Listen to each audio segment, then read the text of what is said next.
Welcome back to the Kingdom Hearts playthrough. We delivered the book to Merlin as per Sid's request, and we're going to be heading towards the... I think they're actually going to explain it here, the Crazy Bell, at the top of the Gizmo shop.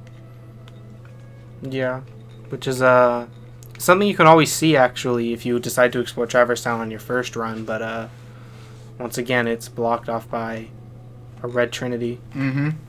You know, I just realized there are 3 out of the 4 red trinities, 3 of them are required. I just realized that. Like as far as the course of the game? Yeah. And they're like the only ones required, but 3 of the 4 total in the game. Kind of interesting, but maybe that's why it even exists. Possibly. Just as a stopping point. But something I was going to say is that if you'll notice as he's exploring, there's New Heartless.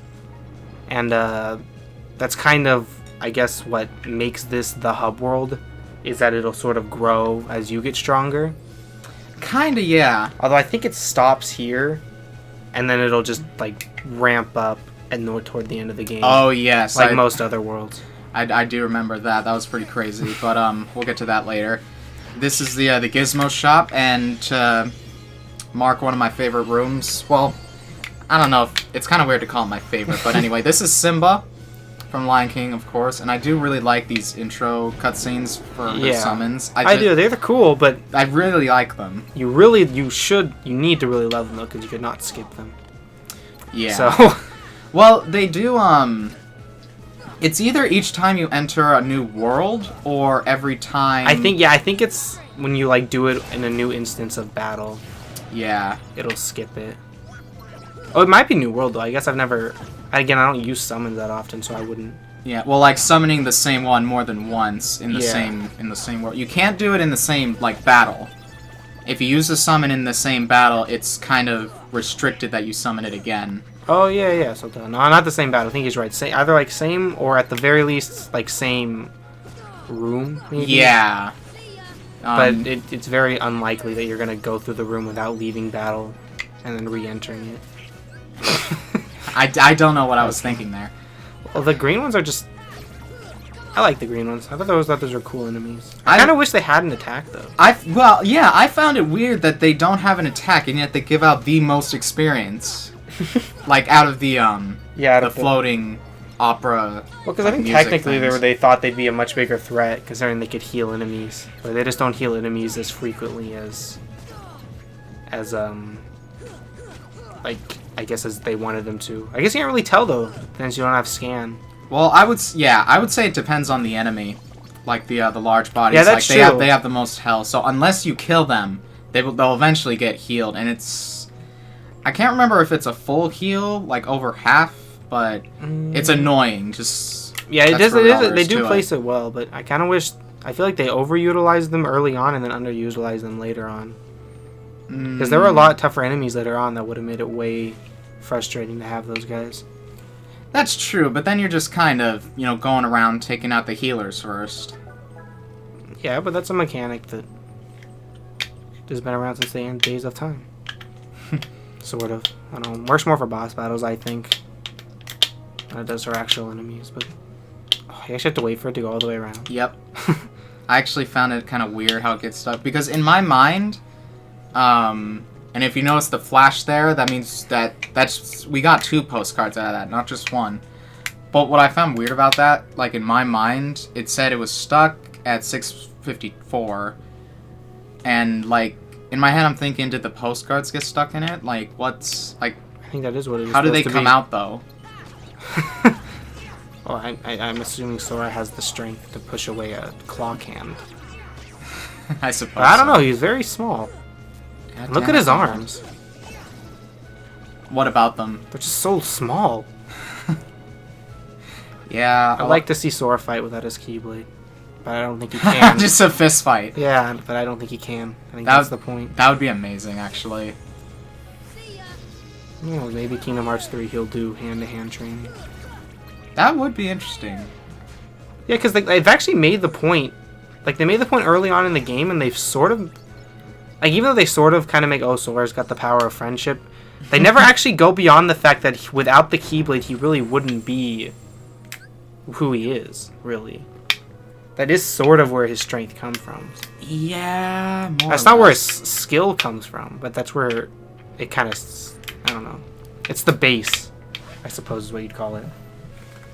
Yeah. I'd agree with that. I definitely agree with that. Kind of an interesting character thing. If you can go down and just admire the beauty of, I don't know what you'd call it, but that weird block thing, just all the different designs on it. They're really cool.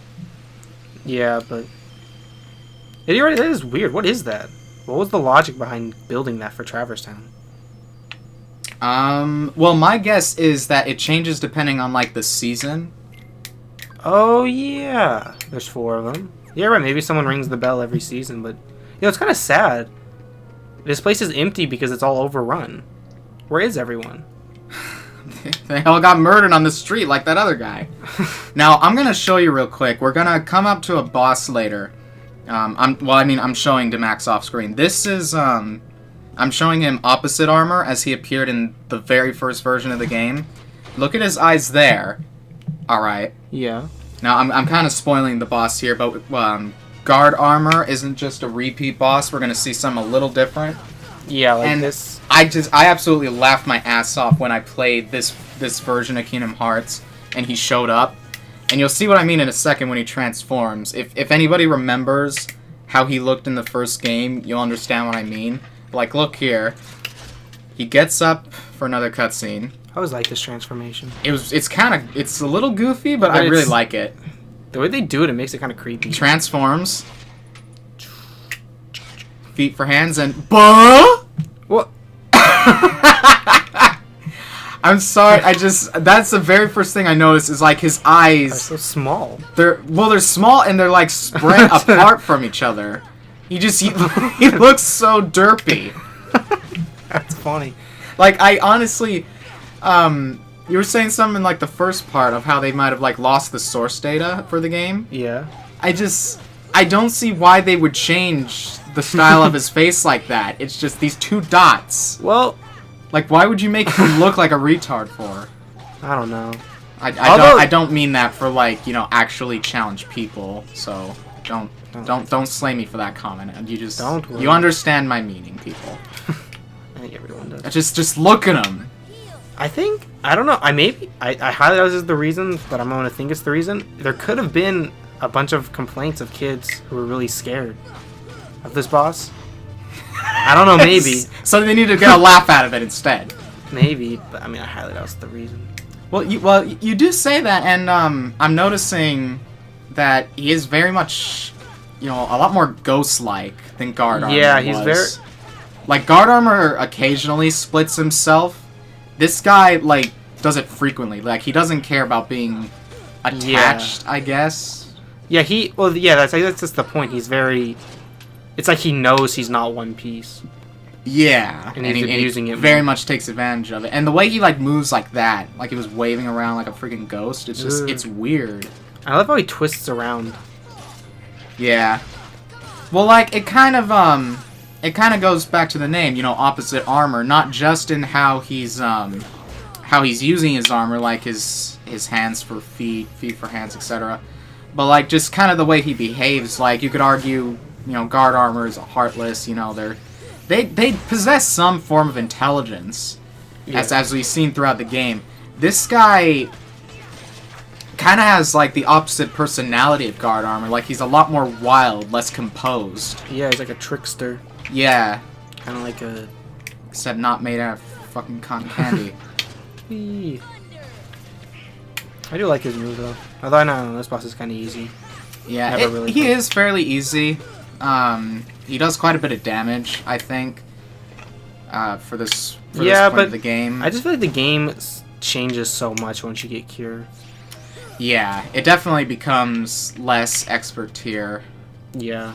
Although you do have the choice whether or not to use it, and that can make it more interesting. That's true. But I don't know. Like, the game sort of expects you to use it, I think. Oh, yeah, for sure. So how do you feel about... I forget if we've talked about this. We might have, but... Like, the fact where, like, in some RPGs or some video games, it's, like, either full health or you need to heal. Did we talk about that? Full health or need to heal? Like, the way that you take damage, it's like, unless you have full health, you're pretty much in danger of dying. And, like, I'm not saying it's bad, I don't... That's not my favorite type of game to play. Because, it means a bigger health bar is not important. That shot is my favorite. It was like, oh! when he sings through the armor and he's still got the derpy eyes. It's so funny. Obtain the power of the wind. Power of the wind. Yes, our defense spell. Yeah. Very OP. Very strange that they chose wind as their defense spell, but... Kind of interesting, yeah. It would have been cool to have a wind, like, gust attack, but... That being said, I haven't played too many of the Final Fantasy games, but maybe they had a similar wind spell. And they took it yeah, from that's that. true. They could have. That's where they get the names. Yeah. For Fyra and Faraga. I do kind of understand what you're saying. I, personally, unless it's, like, the hardest difficulty, like, in later games, in later Kingdom Hearts games, we get something called critical mode. And that is basically what it is. Unless you're at full health, you're probably gonna die the next time you get hit. Yeah. And I've just noticed that with like, some of the Tales games, or Tales of games, I guess. This game, somewhat... And honestly enough...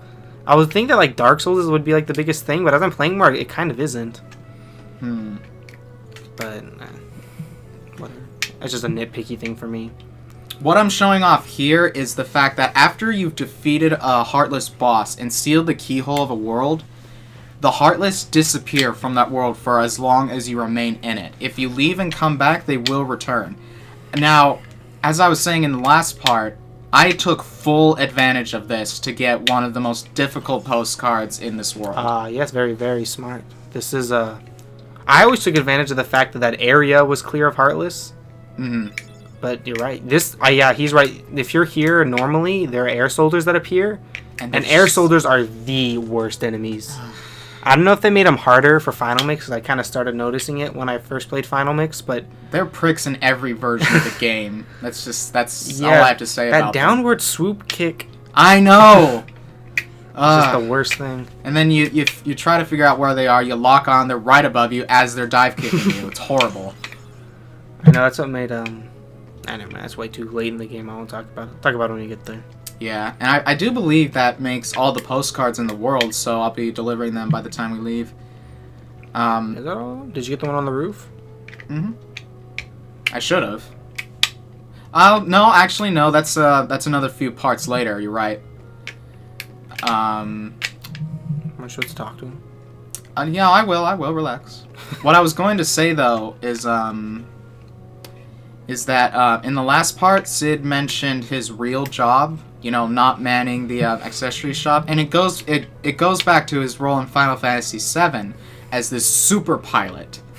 You know, in this game, he's an expert on gummy ships and such, so he sells you parts and upgrades so you can make your gummy ship bigger, stronger, faster. It's amazing. It is pretty cool, and I'd say, I'm not sure if you go into it, like maybe you do a creation, but the gummy ship creation is actually pretty not diverse, but in depth. And it's always been in depth, even as the original, and it's just, I feel like they put in so much work for something so needless, at least originally. This game switches it up with its whole challenge. It definitely makes it less boring. Yeah, but I mean, like, you've probably been through the game with just Highwind. Yeah. And you don't need another ship. Yeah, you really don't have to go out of your way to make a better ship just to get through the bare minimum of the game, but it can make it less frustrating if, like, you really have trouble. Yeah, that is true, because the later areas, I would say, like I said, not hard enough that you need to change your ship, but you can, like, die in one hit, and the enemies do get pretty tough. Now, don't forget to talk to Sid and then come back here for this secret and easily missed cutscene. And this is canon, too, which is why it's so funny. Yes, it's easily missed, but it is, like, kind of important. Not so much to, like, the story for the game as a whole. Hey, is he stealing right now? Yeah, he is. That's so weird. I guess that's what he was supposed to be. That's kind of weird. Why doesn't he have a conscience? He doesn't have a brain? It kind of goes back to the movie. Oh, I know, but I mean, like, why do they give him a conscience as opposed to a normal little boy? Well, I mean, he plays the role as like a conscience that actually speaks to him. Like as a little boy, he wouldn't have a conscience per se, like one that he would listen to. Yeah, but why is he so special? Because he's a wooden puppet who wants to be a real boy. He can have dreams. He's a sentient thing. He's allowed to have dreams. I guess so. But I've heard you probably heard it, the Pinocchio paradox thing. What about it? It's like, what if Pinocchio says my nose will grow? And then, or my nose will not grow. Or, no, wait, yeah, my nose will not grow or something. That's interesting, And actually. Yeah. I do really like that bit where he's like, I'll never lie around you. I always found that kind of adorable. Yeah, it's kind of... Well, he's like his dad, sort of. Or an uncle. Yeah, his dad is actually... he is in the game, but in a later part. Geppetto. And I do love that bit where Jiminy basically nominates the team to go find his father. He's like, well... Oh yeah, and Sora's kind of like, yeah. Yeah, it's kind of funny. I heard a lot of people... maybe not a lot of people, but I've heard a complaint about this game, how Sora's kind of like... Yeah, he kind of lacks the character he does in later games. And in retrospect, I do see it. He's very... bland. Yeah, and... You could argue that it's because, he's supposed to be the character. But even so, he still has that personality occasionally. Like, right there. He's shown that he's still kind of... He's not selfish, but he's sort of... There's less of him in this game as opposed to the later ones. Where, like... You know, as Demax mentioned when we were back on Destiny Island, you know, how Sora, you know, he's the Luffy, the Naruto... kind of shonen, typical shonen hero. What he lacks in this game, and gains in later ones that those characters' traits have, is the just kind of, not really stupidity, but like utter naiveness. He literally does not show that as nearly as often in this game as he does in, say, 2. Yeah, he's kind of a little more down to earth. Yeah. But, yeah, I think he does get more character. For better or for worse. I can see people not liking his personality in later games. Yeah, that wheel back there, that wheel gummy, the category of gummies it's in is called, I believe... Special? Or decoration or it's, something. Decoration, thank you. And that's literally all they are. There's no merit to them whatsoever. I don't even think their HP is all that good, like what they add to the ship's HP. I know, it's like, it's a flying spaceship. Why would you want a wheel on it? Well, I guess for... It's just funny. That's true. Now, I didn't go out of my way to make this, like, really fancy, you know, planned out. Like, you could turn... I'm pretty sure you could turn the fire gummies backwards, and it would still go just as fast. You know, but, I don't know. I made sure to build it in such a way that it's a bit stronger, but a lot faster, so getting through the, gummy sequences goes a lot smoother for us. Yeah, I would say, like, if you do want to customize, this is probably the best thing you can do. Just take the Highwind model and, add more weapons. Yeah.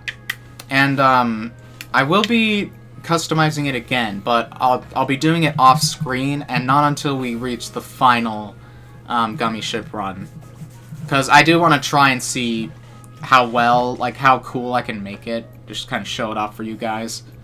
The guide, the original Kingdom Hearts guide actually does show off this guy's model for a gummy ship, and it looked like a super, like, level 100 version of the Highwind. It was amazing. And I tried to copy it as best I could, and it is just great. Because I guess there is, like, some mechanics to it where, like, how you design it changes how it moves, maneuvers, I don't know. Maybe they were just adding that kind of detail, like, this is how it would be if it was a real ship. What do you mean? Well, like, he extended the nose of the ship and stuff to make it, I don't know. Oh. But, like, the actual design had merit to it. But, like I said, you can just, like, you can scatter the gummies everywhere.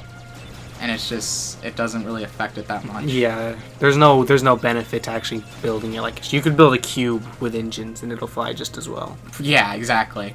which you do actually have to do in later gummy ship challenges. One of the things they added to Final Mix were gummy missions where you can retake the routes and fulfill special requirements. And one of them is literally get through with 4 gummies. Yeah, there's a lot of them like that, and it's fun. Yeah, the gummy ship missions. If you've heard anything about Final Mix, or the 1.5, you probably hear that's like the hardest trophies. They definitely are. Probably the hardest ones because this just isn't refined enough. I don't think. No, it was just one of those ideas that they included, but didn't really take as much time as the actual game, which does tend to happen. I can see why it didn't get as much attention as the actual game. But the fact that they added challenges was nice. Yeah. Like I said, it gave point to creating Yes. gummy ships. Yeah, I agree. And I did like that back there, the bombs. Those are actual Final Fantasy enemies, if I'm not mistaken. Oh, really? Yeah, the blue, like, spiky sphere things. I'm pretty sure they're just called bombs. And just this weird, spacey crap like that, like these panels automatically flipping. It's a weird this thing. is definitely abstract. I guess I forgot if I used that word, but that's the word I would use to describe gummy ship. They're abstract. For sure. They're like going through a weird painting. Well, we'll be going through a very abstract world in the next part, so we'll see you next time.